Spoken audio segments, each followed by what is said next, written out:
Hi, my friend, it's Pat Sloan here. Okay, first day of summer, and I had to wear my, I call it my Riviera shirt.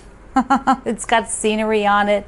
I think I got this about 6 years ago at Chico's. I think it was Chico's, and so it's got the print all around. But I think of the Riviera, and I think it's summer, and it's got navy and white stripe accents. I love it. I also am trying out some sort of loose linen pants.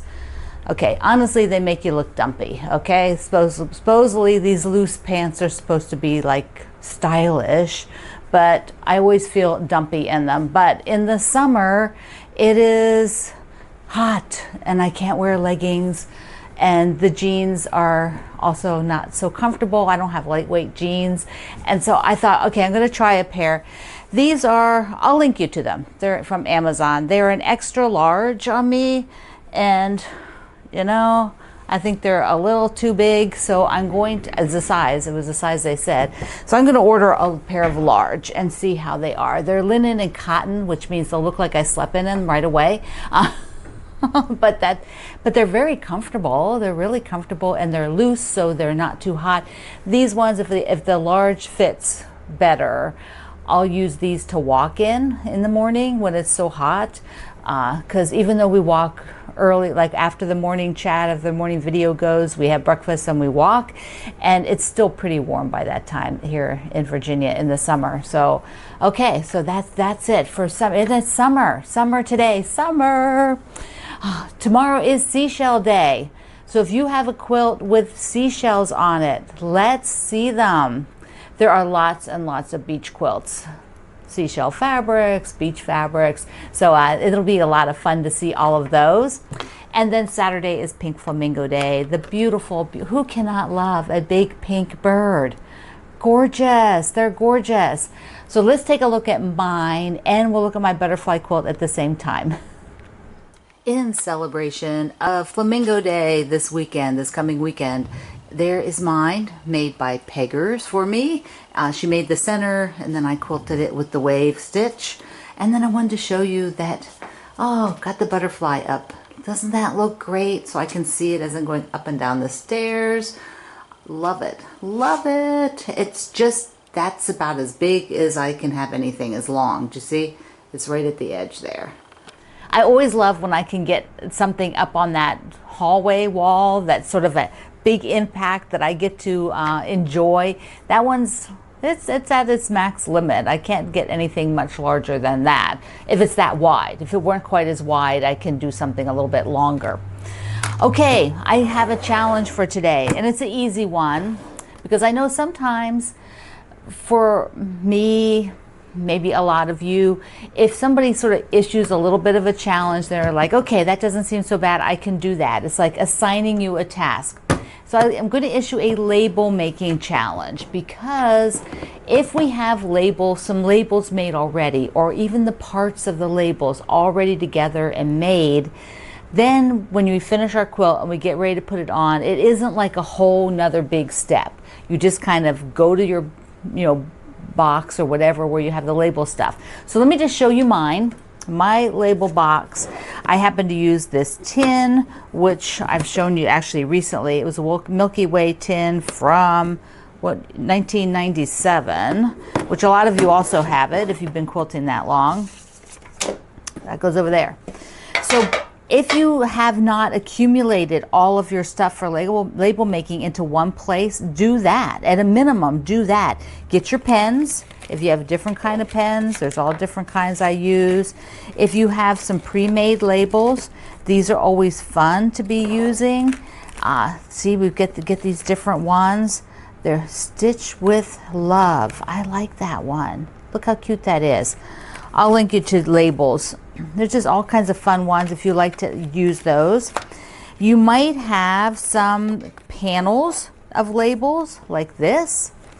And this one I think is still available. It's a really good panel. So it's got all kinds of different labels. So you can just use this as your label. So fun, right? God, needlework. Then I like to do a lot of triangle labels. So basically I have a stack here. So so you can see I have this stack, and I just take a square, and fold it in half. And then this goes in the corner of the quilt, and then I just have to hand stitch that side down. And so they're very simple. If I've got some of these made, all I have to do is come to this tin, pull one of these out, get my pen, and write. I have over time collected some funky ones, different places. This took me forever. Handmade and stitched specifically for you. So I've got all of these as well that are all in here. And then a few kind of fun, like here was one done on the embroidery machine, and so I can actually write in the middle for the label. Yeah, those are all in here. Some more tags. So that's what I challenge you to do. If you do not have a tin with everything, or a box, don't use a bag. It needs to be like a more solid side on it. But get everything together, and then that way, when you're ready to make your label, you have either some you could cut these out. That's the one thing I think I might do, is I might go ahead and cut some of these out so that I don't have to do that either. They're already cut out. I just pick it up and use it. And then the pens are there, so you don't have to go hunting around. Where's your pen? That kind of a thing. Okay, so that is your challenge. I think challenges are good. Okay, what we're going to do now is just take a spin around the studio here and look at some things, because first of all, one thing I did is the other day when I was putting stuff away, and I have one basket, one of those blue containers called patterns. Patterns are things that someday I thought this would be fun to make, whether we would make it together or I would make it myself and you join if you like or whatever. And so I started writing a bunch of stuff down, and then I had to go to the back side, and this isn't all of them. These are things that I would like to make someday, which is insane. Yeah, 800 items, but so I have to put these in my computer so that I can deal with them a little bit better. I can sort them, I can put them in a table, I can then decide, do I really want to make these or not make these? So I would love to know, do you have sort of a working list of projects you want to do? Do you kind of just, do what shows up as either I'm doing and you're like, hey, that would be fun, or something happens and you see something, you're like, oh, I want to make that now. I mean, there's all different ways to approach things. I do them all. I do, but of course, because I'm doing videos and because I'm a business, I'm always sort of have organized things, but that doesn't mean I'm not a real quilter. I'm a real quilter, and I see other stuff and I'm like, oh, that will be fun. I want to make that. That's cute. I want to make that. And I can't make it all. I know I can't, but so that means I need to sort of have a little plan someday. It may not be today, probably not today, but I started that little list, and I thought, I need to put that in the computer and think about it. The other thing that I found, it's been sitting over there, so it's not like hidden. Do you remember when I did all these blocks? So I had a bunch of half square triangles, and I thought I'm just going to make these shoe fly blocks, and then with these cutaways and stuff, and make them all the same size, and then make a quilt with this.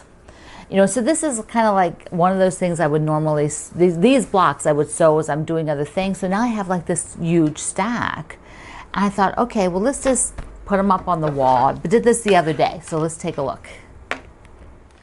So there's a piece of Paradise Park in light blue. Now the thing is, this is navy and really turquoise in there. So I'm thinking I like the light blue, but I'm thinking something either in a different blue or a turquoise, but I was thinking blue.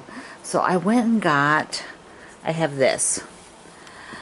So I'm going, and actually this is a neat strip, it's a strip, see? So I am going to place it up there and then put the blocks over top of it, and let's see how that looks. It's not as dark. I could do this, but this is really dark.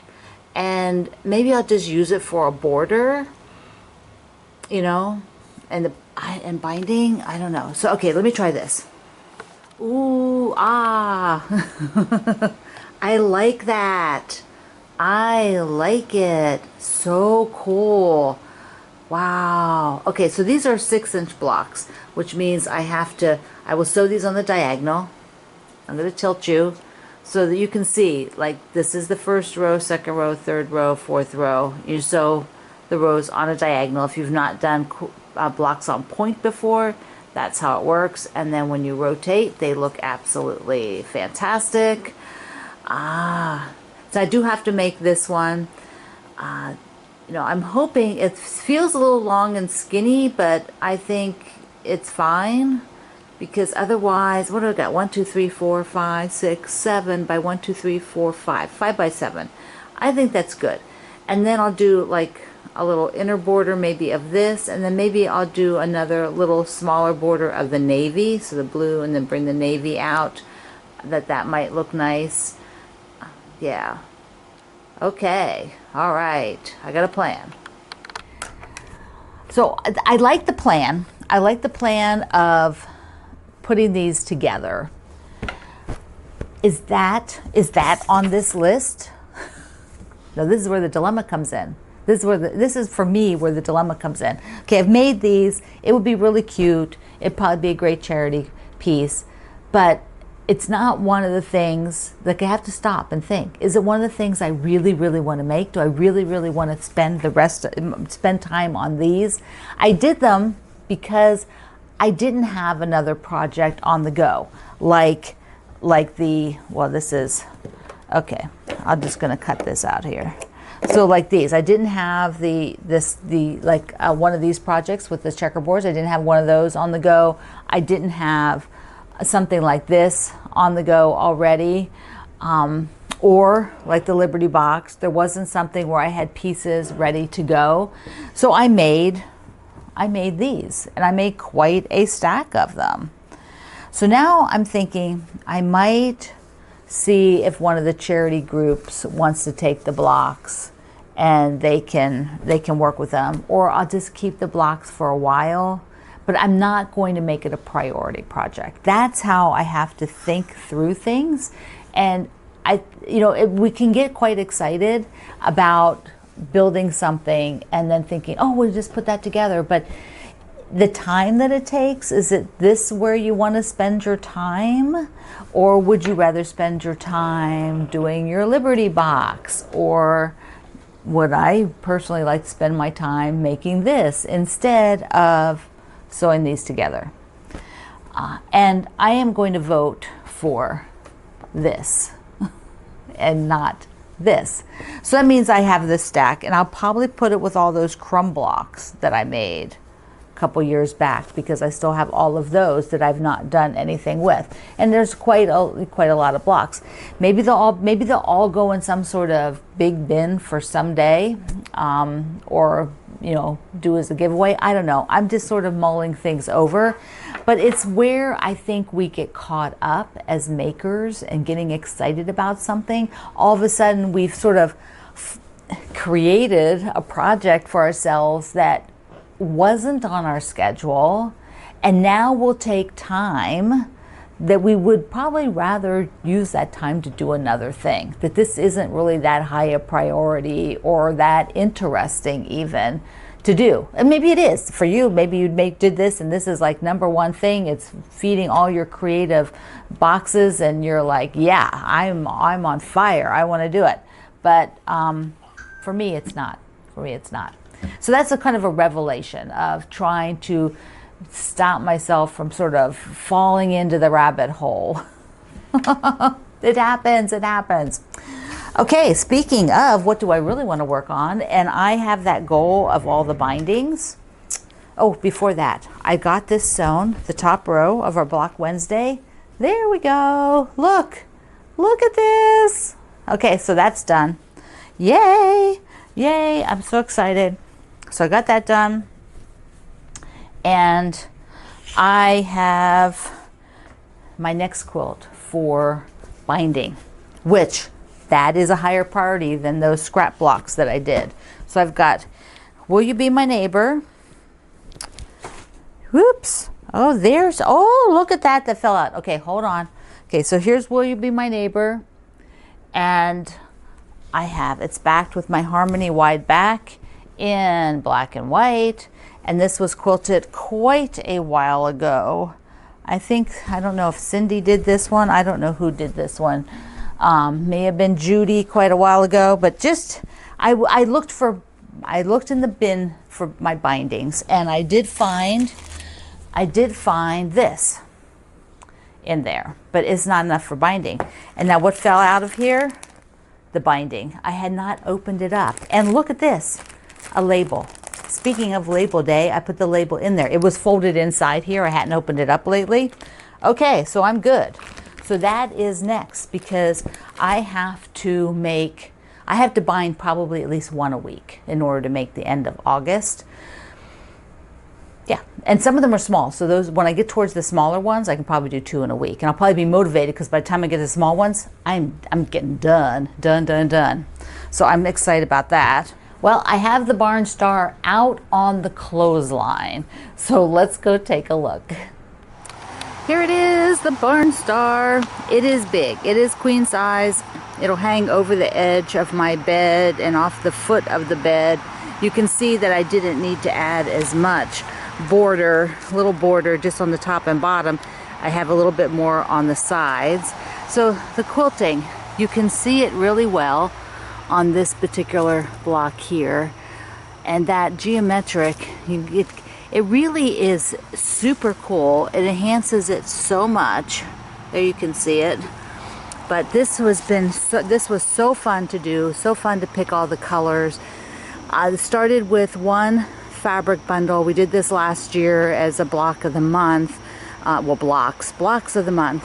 Any of these large Barn Stars would be so pretty as a door quilt or a table topper.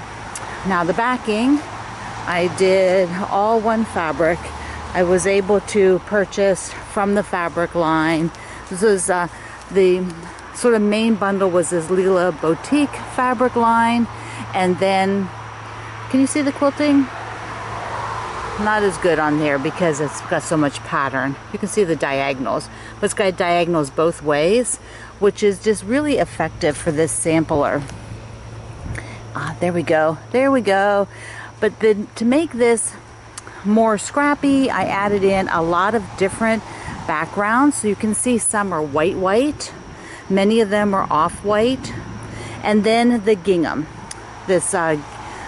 Gingham here that just was used quite a few places, and bringing it all around the quilt so that you have gingham in all kinds of places, and it brings your eye around, and I think it just ties everything together super well. Okay, so this is going to go on my bed after it comes off of here and the ants get shook off. There's lots of ants at the ground right now. It is really, really great to have that done now. Like I said, I need pillow shams, and I'll have to think about making that, but it's nice. It's so nice to get done. Now I'm thinking about I might need to run it through the dryer just to get any ants off. I'm pretty sure there's no ants on it. I don't think I'm upstairs. Okay, the other thing is I thought I would like to get a new rolling cart, but a tiny one. Okay, so this is what I ordered. So I ordered this one, and it's much smaller, which is super cool because, let me just move this here. Can you see over there? Yeah, so this can actually go right under here like that, and it actually can push back even further. I have my only floor vent in this room is under there, so I cannot block it too much because I'll get no airflow. And I know there are like ducts and different things you can do, but I've got cabinetry all the way over to my desk, and so I would have to be running ductwork under cabinetry where there's no space under it. So there really is not a good way to do that. But this guy is a little bit smaller than your regular rolling carts. He's a little bit lighter weight, but I thought this was great. This was great. And it also kind of fits over by my desk on the side. And so I'm thinking I might end up with it over there, even on the back side. I don't know. I just got it in, so we'll see. We will see. Okay, so last thing, let's see. Yeah, do we want to do this?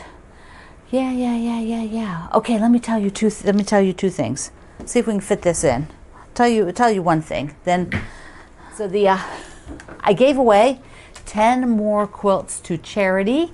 They went to the Church of the Brethren, and if you're familiar with Church of the Brethren, which is a huge organization, and all of these churches run disaster relief auctions. They run a big auction every year.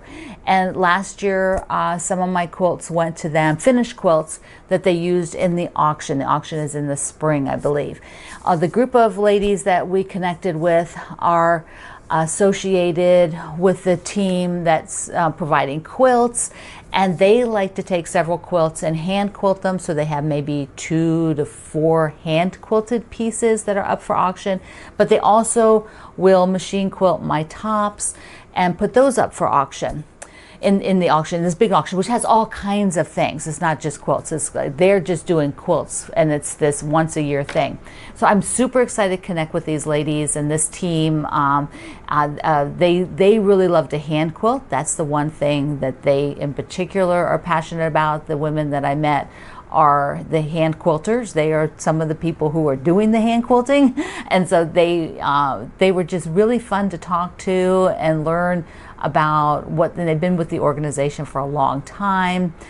So I am thrilled that I could do that. So I sent them 10 pieces. They came down, they met me, and 7 of the pieces were tops. So a lot of my tops now, if they have a little bit more to them, or sort of like for a nice auction, I will be giving it to them instead of paying to have them quilted. And then they can use them, they can put some fancy quilting on them and make them kind of like elevate them a bit to use for this disaster relief auction. And when they start coming up next year, I'll know about it. I'll let you know. I don't know if they have bidding for it online or anything, or call in. I don't know what their biddings are, but I'll let you know about it. So that'll be super cool. So they will be quilting some of the pieces, and then 3 of the pieces were ones that were already done. Okay, that is it. I will be starting to work on this, the Liberty box. I will start to work on the Liberty box. So I have gotten some fabrics, some extra fabrics to use, because I need to, do that one section from the Stuffed Liberty box. So I've got these blues to look at, and I'll be sorting through that, and I'll talk about it on next week on one of the videos, so I can get it rolling. And as I'm doing that, I will tape it, so you can see the process and what I'm thinking about, because it's a super fast make, which is so fun, so we can get it done. All right, I will have an extra day before the next video, so the next video is on Tuesday next week, and we will wrap up the Halloween then. Yes, so excited. So I love you. Mwah. Thank you for being here in the Sloan Zone. I will see you online.